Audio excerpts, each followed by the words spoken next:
était en intervention dans l'Essonne. Cet acte délibéré et calculé a choqué tout le monde. Gérald Darmanin, le ministre de l'Intérieur, a lui-même fait part du dégoût inspiré par cet acte. Aucune région n'est épargnée, que ce soit en ville ou à la campagne.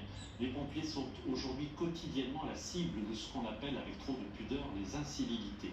À Clermont-Ferrand, Guillaume Frixon et Céline.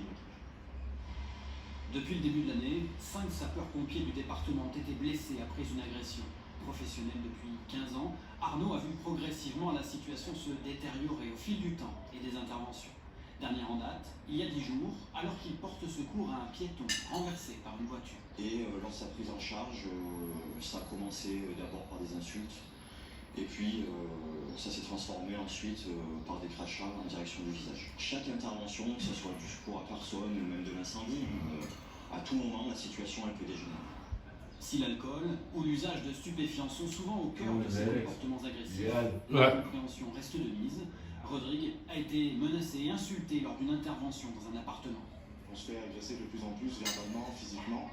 On en parle de plus en plus dans la caserne et ça commence à devenir vraiment insupportable. J'ai pas voulu être pompier pour me faire agresser verbalement ou physiquement tous les jours.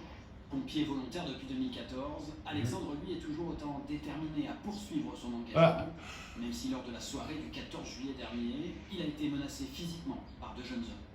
Ils nous ont provoqués, menacés et ils voulaient se battre avec même l'un de mes collègues. Et mon chef a dû faire appel aux forces de l'ordre. Aujourd'hui, incivilité et agression touchent autant les villes que le milieu rural. Alors pour faire face, les services opérationnels ont mis en place en début d'année un plan de formation pour appréhender au mieux les situations à risque. Pour autant, ça n'empêche pas que cette année encore, on dénombre 20 agressions, incivilités, sur plus de 2 par mois, ce qui est relativement important pour un département comme le nôtre. Actuellement en France, près d'un tiers des agressions sur des sapeurs-pompiers ne sont toujours pas suivies d'un dépôt de plainte. C'est l'information de la matinée, le masque.